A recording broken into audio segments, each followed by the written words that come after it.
I got involved in the field of technology studies in the late 1970s as Fred Stewart's PhD student. And at that stage, technology studies was growing really fast because of what we called the new technology debate. And the new technology debate was driven by the idea that computers and microelectronics was going to drive technology-driven rationalization of work and everyday life, leading to de-skilling and unemployment.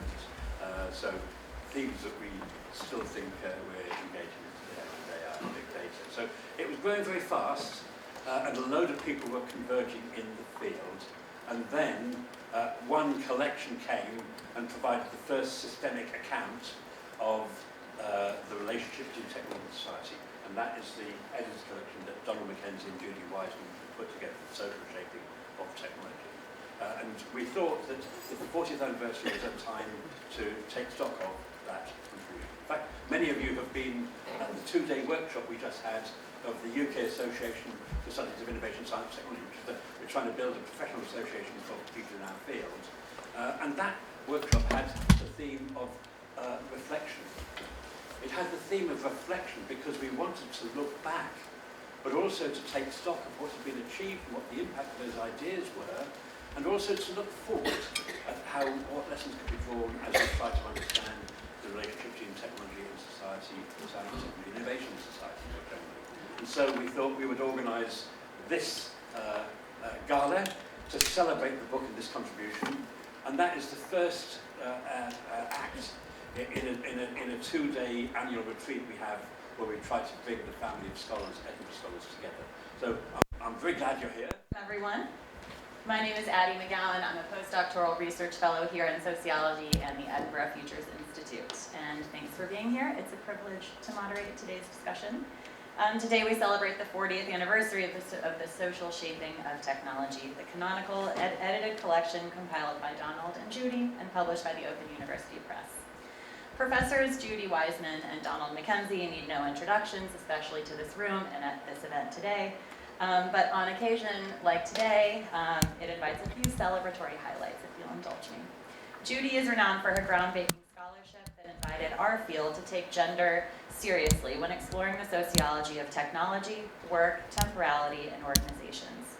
She has a Lifetime Achievement Awards from the American Sociological Association, the Oxford Internet Institute, and the Society for the Social Studies of Science, alongside many other accolades. She's currently Emeritus Professor at the London School of Economics and Political Science. She's also a fellow at the Alan Turing Institute, where she leads the Women in Data Science and AI Research Project. She is a member of the British Academy, a visiting professor at the Oxford Internet Institute, and a member of the AI 100 Standing Committee at Stanford University.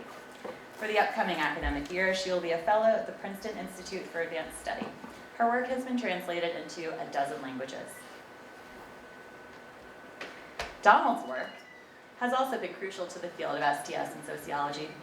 His research on statistics, computing, nuclear weapons, mathematical proofs, high-frequency trading, and most recently online advertising has been instrumental in developing the social studies of finance and economic sociology. He's received multiple awards from the American Sociological Association and a small sample of other decorations, including the Leonardo da Vinci Medal for the Society of the History of Technology, the Progress Medal from the Society for Progress, and the Duke of Edinburgh's Chancellor's Award for Research here at Edinburgh. He's been elected as a Fellow of the Royal Society of Edinburgh, the British Academy, and the Academy of Social Sciences. He is Professor of Sociology here at Edinburgh and is currently leading the ESRC-funded AdTech Research Project. The resulting book, Inside Digital Advertising, is currently in production with Quality Press, so keep an eye out, it'll be out. But perhaps what I can add, missing from both of their institutional profiles, Wikipedia pages, and lists of accolades, is just how lovely, kind, and humble they are as people. Thank you both for being such encouraging and generous mentors to so many of us here today. Thank you also for inviting me as an early career scholar to introduce you and be a part of the discussion. And finally, thank you for indulging this too long introduction, even though you insisted I keep it very short. So with that, please join me in welcoming Donald and Judy to reflect on 40 years of the social shaping of technology. Donald, the floor is yours. Thank you. Well, huge thanks to ISSTI, to Robin, to Matt Jazz, to you, Addie, for cheering the session. I mean, it's a really generous idea, and those are wonderful, wonderful introductions. I'm afraid I'm going to immediately lower the tone, however, as is my want, because there's one very important thing about this session, which is that Robin has kindly programmed a half-hour coffee break after it. These are photographs of the time of us, and the reason it's half an hour is to give you each the chance to come up to both of us and say, "You don't look a day older." So I'll indulge in a little bit of autobiography. 1975, I was working in the Science Studies unit, completing a sociology of knowledge, but basically history of science study of mathematical statistics. Hadn't actually yet finished the PhD, but as used to happen in those days, in 1975, I got a job, slightly accidentally, in sociology here at Edinburgh. Fate worse than death, perhaps. And finished the PhD, wrote the book on it, was looking for a new topic, decided that the history of arcane bits of science probably wasn't the best way to make a career in sociology, so decided to shift to technology as a topic. By good fortune, Judy joined our department. She came to the topic of technology from feminism, as Addie has said, but also from the sociology of work. I was coming at it from a different direction, but we bonded and we formed the intellectual partnership. Coming to the sociology of technology from the sociology of science of the 1970s and early 1980s meant that the way I and others in the sociology of science had thought about the activity was the influence of social processes and social structure, and we believed in social structure, perhaps we still do believe in social structure, so the influence of social processes and social structure on the development of science. So in a certain sense, the sociology of technology in the 1980s had a strong theme of that kind, transferred in a way originally from the sociology of science. Now, by 1985, we were getting a little bit wary of the popularity of the phrase social construction, which is, of course, desperately easy to misunderstand and has been enormously misunderstood over the years.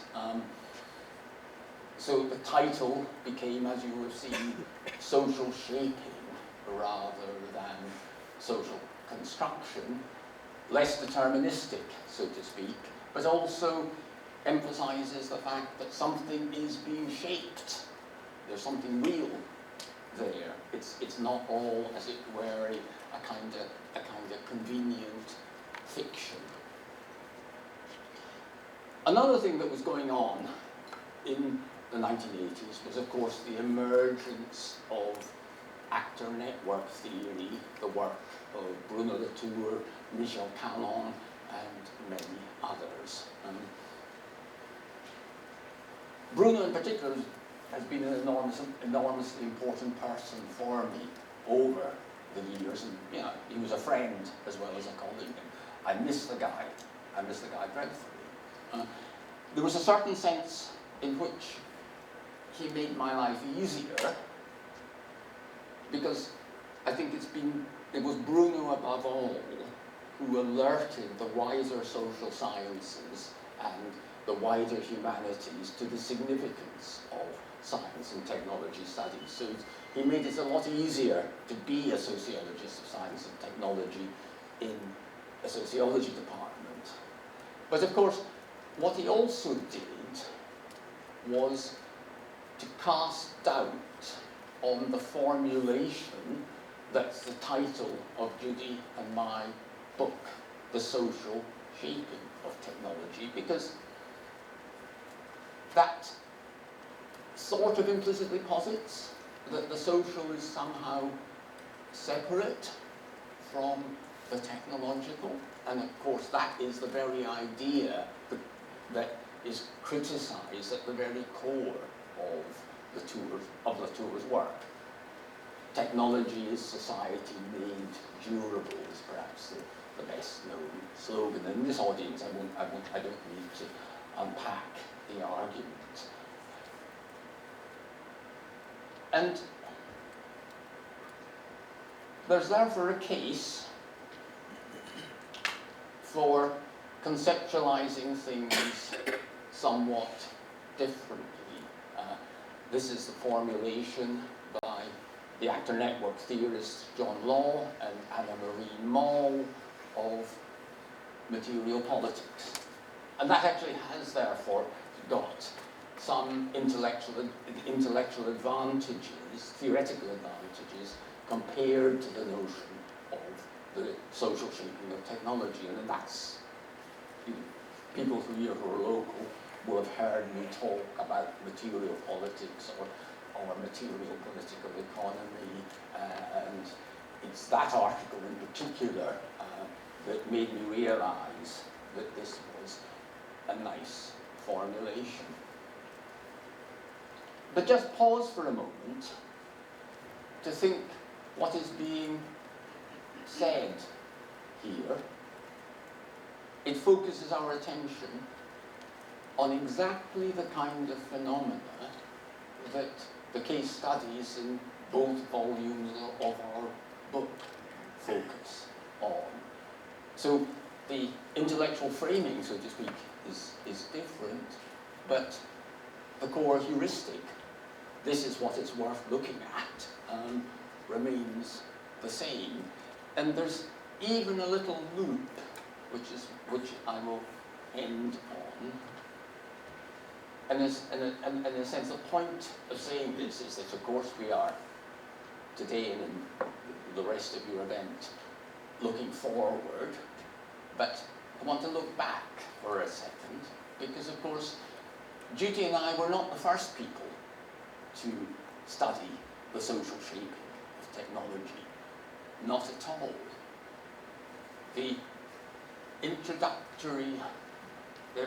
the first excerpt in the production section of the social shaping of technology in both editions, the 1985 edition and the 1999 edition, was an extract from Mark Bloch's Advent and Triumph of the Watermill, published in Annales in 1935.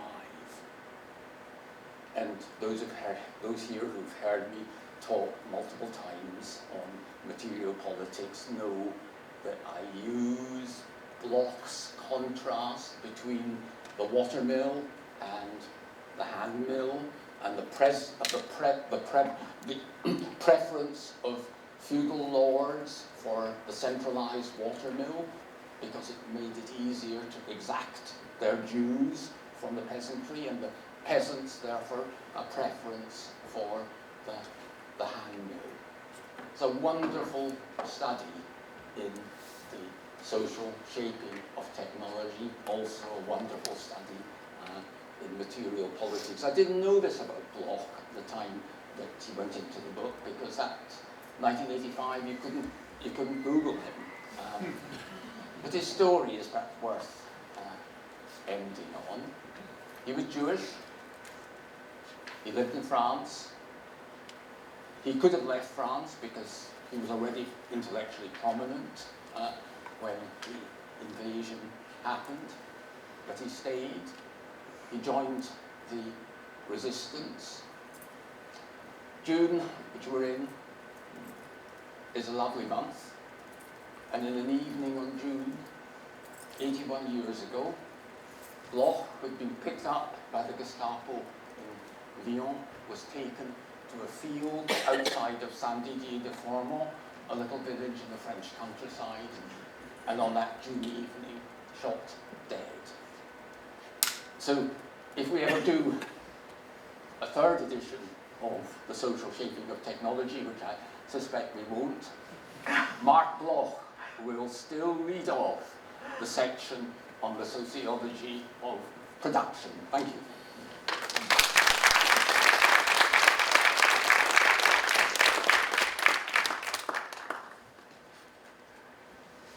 Okay, well, Donald's ended on a rather sober note. I'm, of course, going to crack a joke if you'll give me the slide, not just... Yes, Yes. yes. Some of you may have seen this. Somebody sent this to me a little while ago. But I just sort of love it because it seems to me to kind of capture why feminists who work on technology never stray far from material politics. That's all I would like to say. We never stray far from this. And we knew from the beginning, actually, that technology is part of what constitutes gender, that technology is reflected by gender and is constitutive of gender. Okay, so I thought I'd begin, as Donald said. I arrived in Edinburgh in 1980 for my very first academic job. And I'd just done a PhD in Cambridge on women occupying a factory. It was a workers' cooperative. And actually, I should say that that we met through the Conference of Socialist Economists, which we can tell you about, but that was actually, our contact was through the Conference of Socialist Economists. So I was working on a factory occupation, I was working on industrial democracy, and in fact, I had first gone there as part of the Cambridge women's movement to raise money for this cooperative, so that's partly why I put up the banner. You know, it was part of a women's liberation project at that time. And so, as Donald said, I was very immersed in the sociology of work. I would have called myself a Marxist labour process person at that time. And so I didn't at all come from science studies, although when I was reflecting on this, I remembered that I had done a course at Sussex in 1973. I had done a science studies course with Brian Easley that had a huge influence on me, and perhaps I can come back to him later. And I had also had a little bit of contact with some feminists who were at SPRU, and so there was at that time at Brighton Women in Science, a little group, and I got to know them. They were very consciousness raising and very radical, and it was a great shock to me, having just come from Australia. So as Donald said, I've always been interested in work, the relationship between technology, work, both paid work, unpaid work, and work in time. And by the time we were pulling the first edition together, I was back in Sydney. I'd gone back at that time, and Donald doesn't want to see these letters, but I actually have kept a whole lot of letters, very stern letters that he wrote me, all handwritten at that time about how we were going to plan the work and divide it up and how many words would be in every section. And one of these letters is typed, and it says sternly, "I'm typing this letter, Judy, so I can keep a carbon copy. So, you know, I'll have a copy of the agreement." And there's a lot about that. And that particular letter ends by saying, "I'm getting a bit worried, Judy, that the sun and Australian hedonism is getting to you, and I want to keep you on track." You know. So the first edition, as you saw, was divided into production, domestic technology, and military technology. And I note in the introduction that I would have much rather had a middle section on reproductive technology, but we literally at that time couldn't find enough material, and so we called it domestic technology. And by the second edition, actually, there was just, you know, so much fantastic feminist stuff on biological technology and reproductive technology and all of those things that we were able then to, in the second edition, rename the middle section reproductive technology and include Nellie Uchel's work on the pill and, you know, a lot of things of that sort. I very much, of course, prefer the Marxist category of reproduction. I held on to it as long as I could, because it's a category, of course, a nice Marxist category that encompasses not just biological reproduction, but the reproduction, the unproductive, sorry, not unproductive, I should say, unpaid but very productive housework and all the other labour that we need to reproduce workers for capitalism. And I firmly state in the second edition that as opposed to technological determinism, that neither domestic technology nor reproductive technologies of themselves are going to liberate us. I'm very stirred about this. I think I told Robin that I was going to reflect on feminist analyses of technology. And when I looked at that, I just thought it was so hard to do justice to this field. It's been so many decades. It's such a broad field that I just want to say at the beginning that whatever I say will be incredibly partial. So I looked back, I thought, how did I do this in techno-feminism in 2004, which is 20 years ago? And there I start by describing various strands of feminist thought as liberal, socialist, and postmodern. I say that all of these strands were concerned with the lack of women in STEM and identified men's monopoly of technology as an important source of their power. But that we soon realised that the solution wasn't one of access, of just getting more women into tech, because we understood, and here very much influenced by the late Cynthia Coburn's work, that technical skills and expertise are very bound up with gender identity. And so I talk about us all adopting a mutual shaping approach. That's the language I'm using there.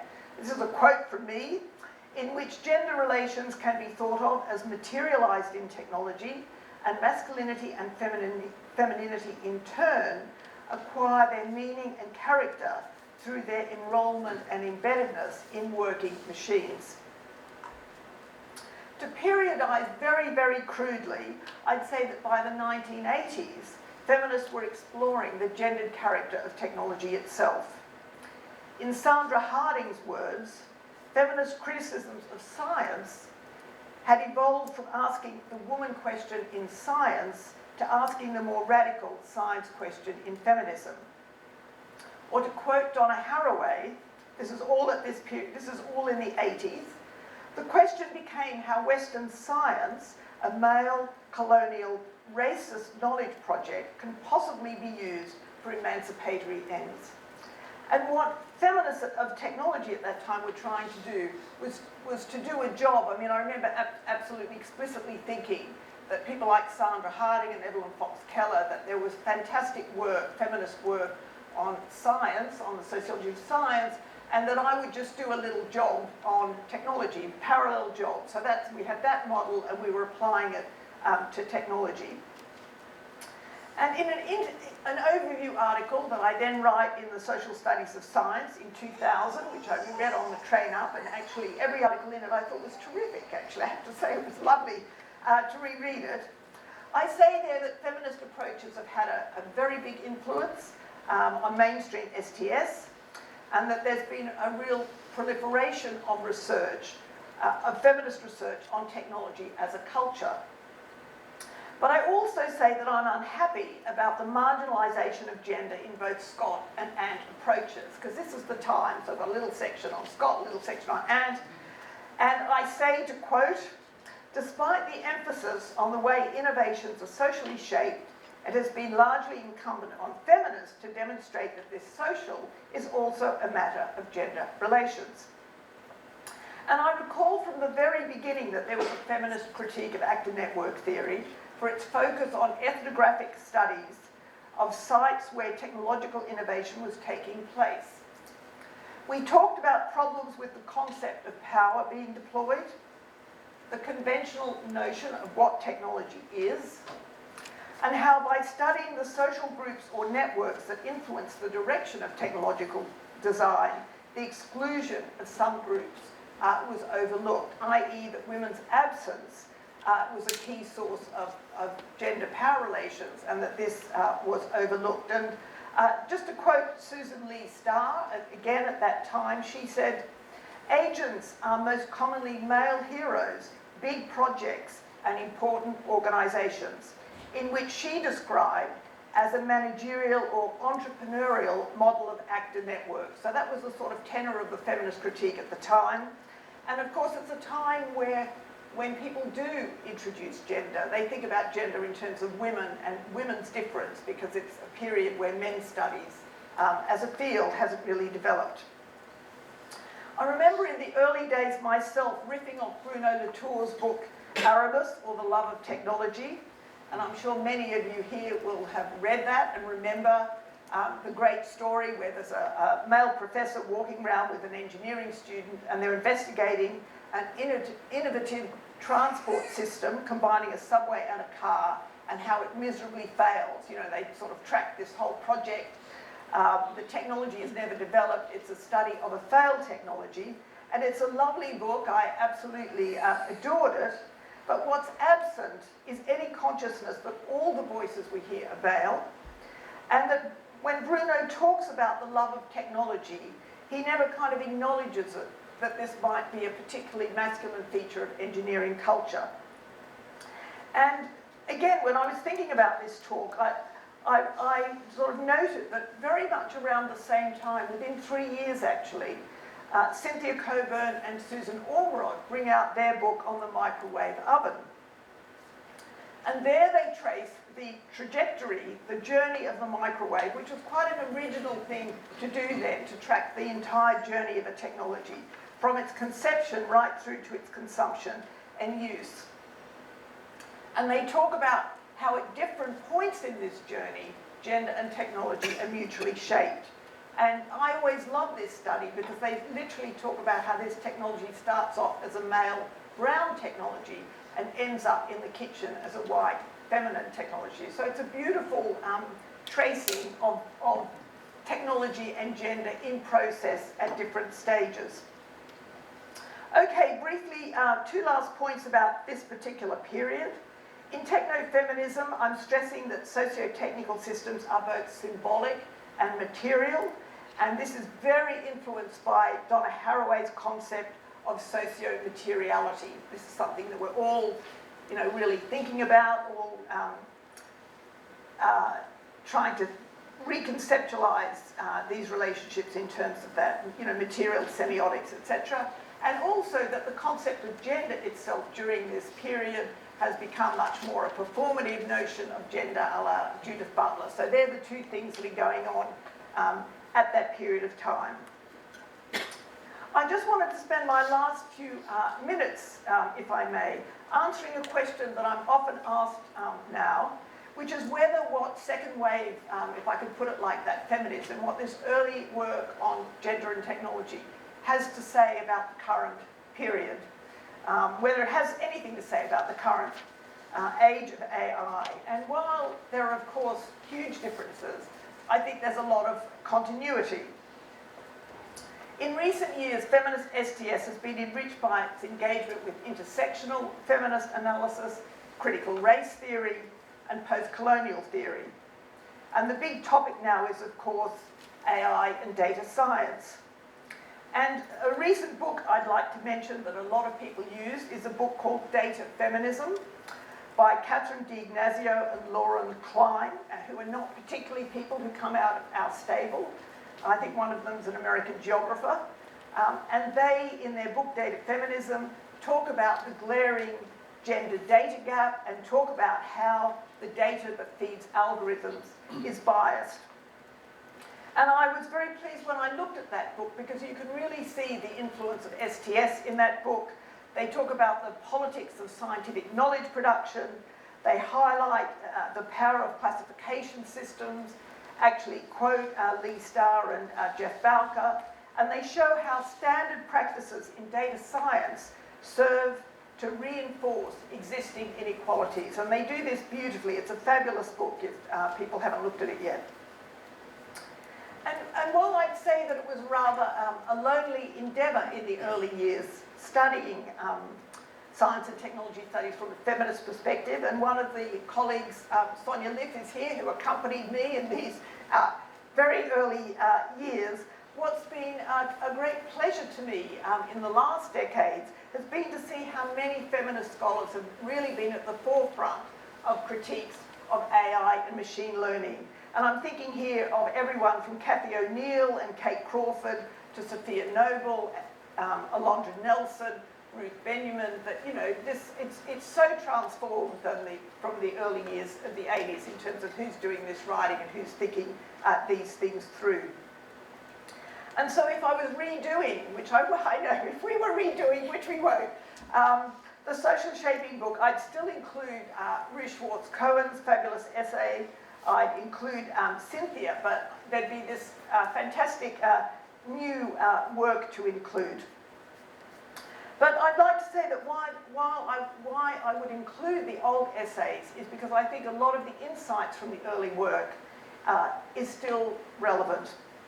And what I mean by that is our work, for example, on issues such as the gendering of skills and jobs, the conception of technology as a socio-material product and cultural practice, and the critique of binary categories of female-male, nature-culture, emotion-reason, and humans and machines.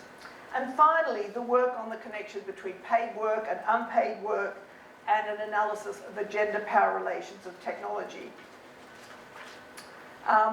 As Addie said, I've been at the Turing Institute for the last 6 years. I never thought I'd come back to the gender relations of technology, but here I am studying the gender gap in AI and data science, and there is a huge data gap. And my most recent project is on venture capital. I'm trying to get near the finance guys, you know, I haven't managed, but this is the closest I've been.